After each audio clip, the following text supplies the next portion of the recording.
A dor de uma mãe pela perda de um filho transformou-se em um lindo projeto de amor e de luz na Vila Nova Esperança, em São Lourenço do Sul. Há 21 anos nascia a Casa da Sopa, que ao longo dos anos transformou-se em Associação Espírita Casa da Esperança Chico Xavier, sempre com o mesmo propósito: levar auxílio espiritual e social aos mais desvalidos. Hoje, a casa atende cerca de 50 crianças de 3 a 16 anos, bem como suas famílias, com o auxílio de voluntários, além de todo atendimento espiritual para a comunidade. Você também pode nos auxiliar. Faça sua doação pelo PicPay ou entre em contato através das nossas redes sociais. Nosso trabalho social continua sendo realizado durante a pandemia. Intensificamos o auxílio à comunidade com a ajuda de muitas mãos e, por isso, desde já agradecemos todos aqueles que auxiliam esta casa.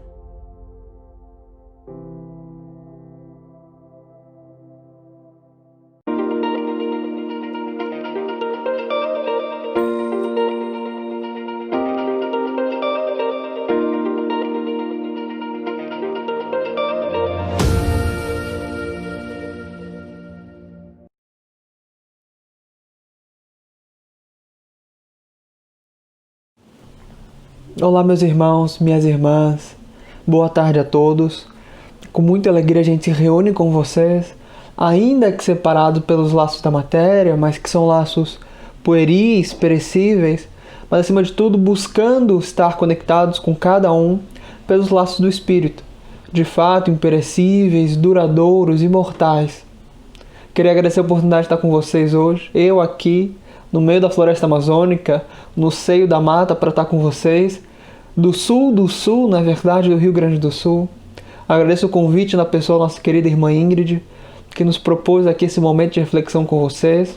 Dedico a nossa conversa de hoje a ela, que escolheu o tema, um tema importantíssimo de um livro para nós, que é o preferido de André Luiz, que é o Agenda Cristã.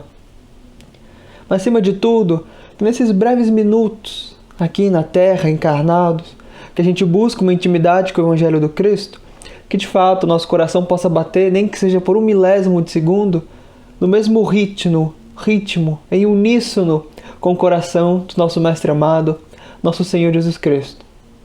Mas antes de iniciar a conversa de hoje, abordando o tema, falando dele, a gente gostaria de convidar a todos e todas a uma prece. Quem quiser fechar os olhos, fica à vontade. Mas acima de tudo, buscar mentalizar a figura do Mestre amado, Cordeiro Imaculado. Vamos orar.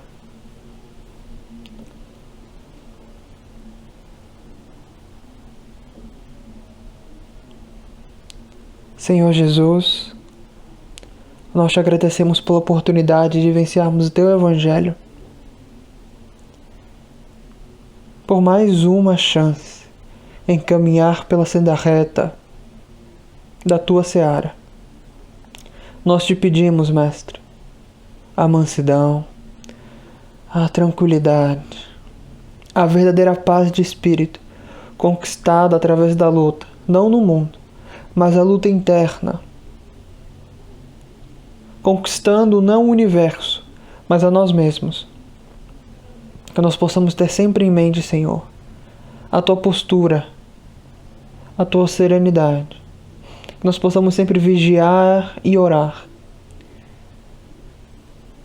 Mas que a nossa vida não se reduza apenas a nós mesmos, mas também a todo aquele que nos cerca, em casa, no trabalho, no trânsito. Porque te pedimos, Senhor, acima de tudo, pelo menos uma chance de sermos extensão do Teu amor. Te rogamos que abençoe aqui cada um de nós que estamos conectados pelo Espírito, conectados e ligados pela alma. Mas não faça a nossa vontade. Mas nos prepara, Senhor, e nos fortalece, para que um dia a nossa vontade seja a Tua vontade. Que a espiritualidade possa fazer presente neste lar e no lar de cada um que nos escuta, nos consolando, nos abençoando, mas também nos preparando para servir mais e melhor. Que seja um momento, Senhor, acima de tudo, de aprendizado, de renovação íntima e espiritual, em busca, na direção, no caminho da senda de redenção. Se um dia nós esquecemos de Ti, que o Senhor não esqueça de nós. Que assim seja. Então, meus amigos, minhas amigas, como a gente comentou, a nossa querida irmã Ingrid escolheu o tema de hoje da nossa conversa, que é justamente nosso livro muito querido, meu favorito de André Luiz, que é o Agenda Cristã, capítulo 8, intitulado Irmãos em Perigo. E pelo nosso tempo de exposição, a gente não vai ler todo o capítulo. A gente gostaria de escolher pelo menos uma frase, um trechinho desse livro, pelo menos desse capítulo, né? Que é um conjunto de vários trechos maravilhosos, riquíssimos para nós. A gente precisaria de pelo menos assim, uma palestra para cada trecho, para pelo menos analisar assim, em nível superficial. Mas a gente gostaria de pelo menos iniciar com um título: Irmãos em Perigo. Porque quando a gente pensa em perigo, a gente pensa em risco de vida. A gente pensa automaticamente que estamos ali passando por uma tragédia, uma dificuldade muito grande. Perigo para o mundo, muitas vezes será, por exemplo, alguém que está preso no incêndio, alguém que está quase afogado, alguém que passa de fato por um risco de vida, mas a vida material, a vida carnal. O que André Luiz vai desdobrar para a gente é o sentido de perigo. Que na verdade o perigo está sempre se espreitando. Ou na verdade está muito esdrúxulo na nossa cara ali e a gente não percebe. Porque perigo, acima de tudo, para aquele que busca estar com Cristo, ou tem uma, vamos colocar assim, uma familiaridade maior com o que é espiritual, percebe que perigo de verdade é comportamento. Perigo de verdade é postura, maneira de agir e de ser, mas também de pensar, de raciocinar. Por exemplo, pegando algumas frases aqui, só para ilustrar realmente. Irmãos em perigo. Os que pretendem transformar o próximo de um dia para outro a partir de golpes verbais. Os que permanecem incessantemente preocupados em defender-se. Os que fazem 10 projetos maravilhosos por dia, sem concretizar nenhum deles em 10 anos. Ou seja, quando a gente está falando de espiritualidade, a gente está falando acima de tudo sobre estudar Jesus, é claro, dentro do Espiritismo, mas também a gente também está falando, é claro, de um conceito de medicina. Porque quando o corpo adoece, a gente quer buscar a fonte da doença. Febre, tosse, dor na garganta, pústulas, estigmas, erupções, são sinais para alguma doença. Quando André Luiz desencarna, lá em nosso lar, principalmente capítulo 1 até o capítulo 4, 5, principalmente quando ele está acamado ali conversando com Clarencio, ele vai descobrir, que foi como ele foi médico sanitarista, vai descobrir que a medicina se expande para lá disso tudo, do que ele entendia de fato ali em relação à materialidade. Vai descobrir que sintomas importantíssimos que também colocam cada um de nós em perigo serão sintomas que para nós, na verdade, são até corriqueiros. Dor de cabeça, estresse, pessimismo, ingratidão, volúpia, orgulho, egoísmo, avareza. Para o espírito, cada um desses sintomas cria grande sensação de mal-estar, que aos poucos, não sendo dosado, não sendo cuidado, não cuidando do curso laborioso para cessar de fato esses sintomas, é como se cavássemos todo dia a cova para nós mesmos. Quem de nós colocaria, por exemplo, pessimismo, avareza, orgulho, narcisismo completamente exacerbado como sintomas gravíssimos de enfermidade não material, mas espiritual? Quando André Luiz fala irmãos em perigos, somos rodeados de pessoas que estão completamente adoecidas e não sabem. É claro que isso também se aplica a nós. Estamos adoecidos. Nos afastamos ali do médico, que é Cristo, mas também temos oportunidade de receber, sempre que possível, a dose benéfica do remédio. Daí a gente selecionou um capítulo, de fato, que eu acho que os outros trechos eles giram muito bem em torno dele. que é quando André diz assim: irmãos em perigos, os que reconhecem a grandeza das verdades divinas, mas que jamais dispõem de tempo para cultivá-las, em favor da própria iluminação. Isso significa, é aquele que conhece o médico, conhece o remédio, conhece o tratamento, mas quer justamente colher aquilo que ele não plantou, quer ceifar o que não semeou, quer fazer o oposto. Sabe justamente os passos que tem que fazer para conseguir a cura tão desejada, mas se recusa. E nós somos esses irmãos em pequenas e grandes escalas. Nós estamos sempre nos colocando em perigo e negando o remédio e o médico. E às vezes o tratamento também. Perigo para o mundo será sempre essas situações, colocam a vida material em risco. Mas para o espírito serão sempre condições de enfermidade que nos afastam de Cristo e, consequentemente, nos afastam da caridade, que estão sempre entre nós e o outro. Muitas vezes a falta de um olhar singelo, de uma empatia, a ausência de fato da alegria no sorriso, será sintomas gravíssimos para nós, que precisamos tratar, precisamos cuidar. Principalmente quando nós já conhecemos a fonte da cura. Porque quando a gente pensa em perigo, como a gente disse lá no comecinho, pensamos em risco de vida. Quando Cristo cura alguém, na maioria das vezes, o que ele fala? Tua fé te salvou. Salvar. Tua fé te salvou, ou seja, tirou do perigo. Risco de vida. Mas que perigo é esse? Jesus curando um paralítico, a mulher com fluxo de sangue, o homem com a mão seca, com a mão mirrada, o cego de Jericó, Bartimeu. Tua fé te salvou. Que curioso isso. Salvou por quê? Obviamente, quando a gente transcende os conceitos físicos, ali literais pelo menos, das narrativas do Evangelho, para nós, esse salvar-se será sempre para o Espírito. O Espírito fala muito mais que o corpo, porque é ele que vive, ele que sente alegria, ele que de fato faz valer a pena estar encarnado. São as experiências espirituais que fazem a gente se sentir vivo. Quantas criaturas encarnadas estão aqui vivas aparentemente, mas estão mortas por dentro? Como diz o ditado, às vezes é importante não necessariamente, mas às vezes precisamos morrer para perceber que nunca vivemos. E isso se expande para nós que somos reencarnacionistas. Estamos em perigo, não cuidamos de nós mesmos. E nós temos aí a grandeza de uma doutrina espírita, Consolador prometido, convidando a nós todos a vivenciar como os primeiros cristãos vivenciaram o amor de Jesus.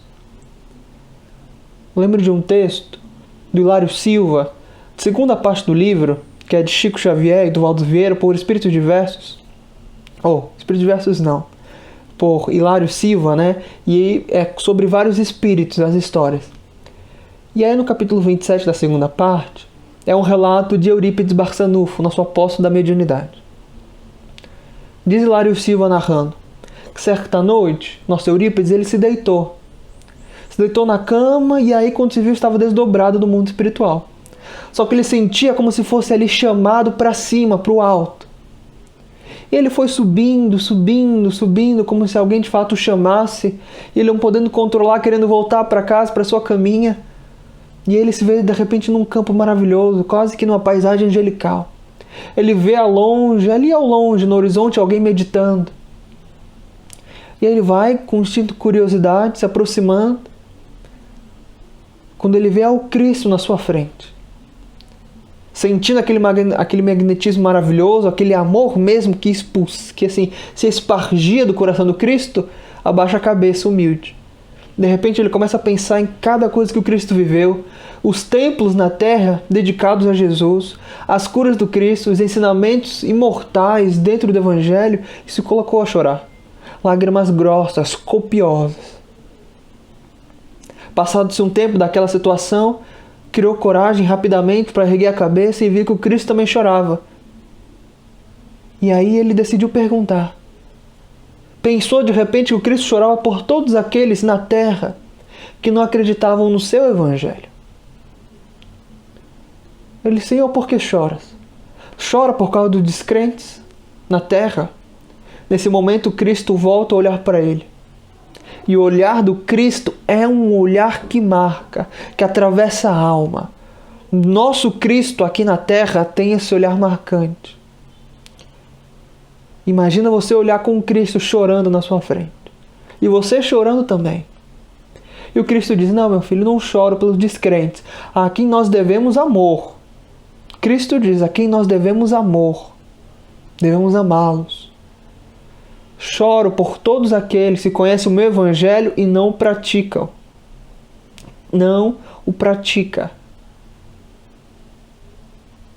Nesse momento, Eurípides sentiu seu corpo voltar, e quando se viu, estava na cama de volta. Acordado, já dentro do corpo. Era madrugada. Diz Hilário Silva que então ele se levantou, não dormiu mais. E a partir desse dia, dessa madrugada, desse encontro com Jesus, trabalhou em serviço do outro todos os dias. Amparando, cuidando, consolando. Sem um dia de descanso, até o dia da sua morte, do seu desencarne. Consequentemente, situações de perigo para todos nós serão sempre aquelas ocasiões que nos afastam das oportunidades de servir ao outro, do sofrimento bendito em prol da causa da humanidade. Situações de perigo serão sempre momentos em que nos impossibilita, infelizmente, de amparar, de cuidar e de ser, como a gente disse, a gente pediu na prece, ser extensão do Cristo, sermos extensão do amor dele. Cada sentimento cultivado, cada sentimento que a gente sente dentro do peito, de fato, pensamento e ação mesmo que nós trazemos ali para a realização, se cada uma delas não nos aproxima do outro, consequentemente da vivência do Evangelho, são momentos para a gente ligar o alerta e tomar cuidado. Porque muito provavelmente estaremos em perigo. Estaremos em perigo. Tudo que nos afasta do servir, que nos afasta da caridade, que nos afasta do amor, é perigo. É alerta. E a gente fala do Cristo aqui e é engraçado porque o nome do Cristo em hebraico, Yeshua, ou Yeshua, é justamente salvação. Salvar. Deus salva, salvação, ou até mesmo, como o Haroldo mesmo diz, nosso querido Haroldo Dutra, salvar do perigo, de risco de vida. Quando ele encontra ali com Zaqueu, na sua casa, Zaqueu, alegra-te, porque hoje a salvação entrou no teu lar. Qual salvação? A do Evangelho era Jesus que entrava, ele, salvação. Yeshua. Consequentemente, todos nós que estamos distantes do Cristo estamos em perigo. Porque estamos vivendo neste plano e não no plano espiritual. Estamos ainda aqui atelados, arraizados no plano horizontal. E não no plano que Cristo nos convida a viver, que é o plano vertical. O plano espiritual, o plano da vida verdadeira. É um convite, reflexão, que André nos conclama aqui, para que a gente sempre pense se estamos em segurança aparente no mundo, ou se estamos nos colocando à disposição de fato da causa da humanidade, do Evangelho e da luta realmente que tem que, acima de tudo, nos construir. Como hoje, criatura melhor, abandonando a criatura velha. Pensemos nisso. Que salvação estamos buscando? A quem estamos servindo?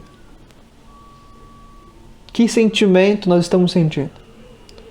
Estamos vivendo só para nós ou para o outro? Pensemos nisso.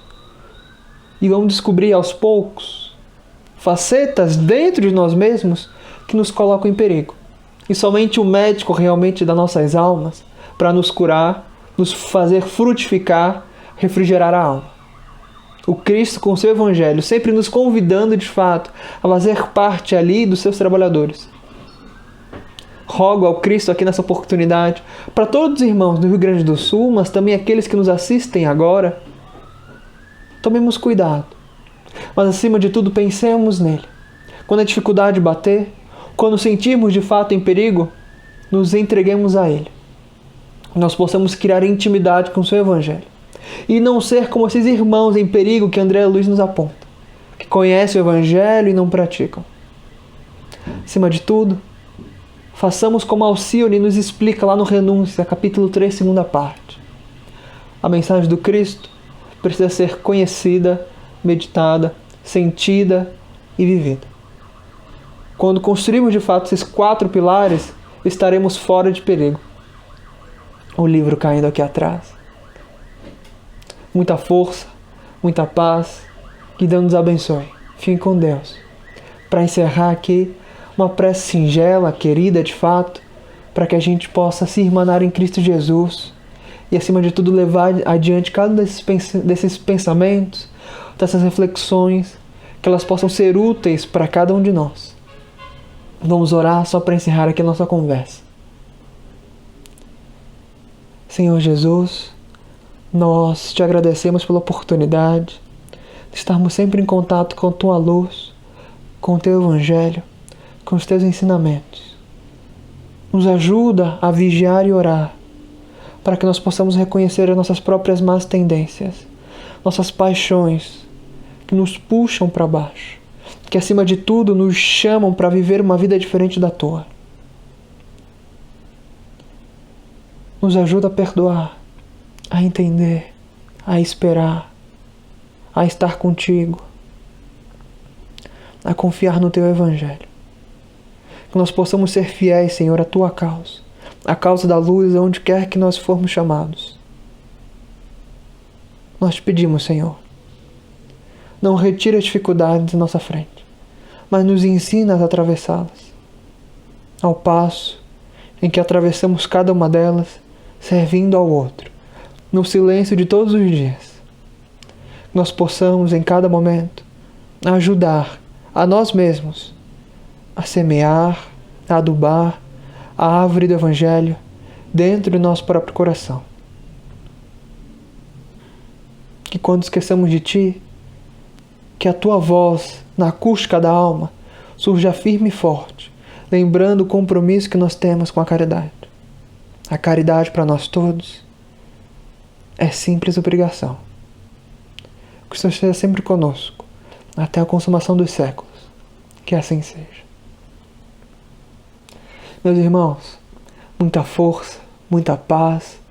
Que nosso Senhor Jesus Cristo os abençoe abundantemente. Fiquem com Deus.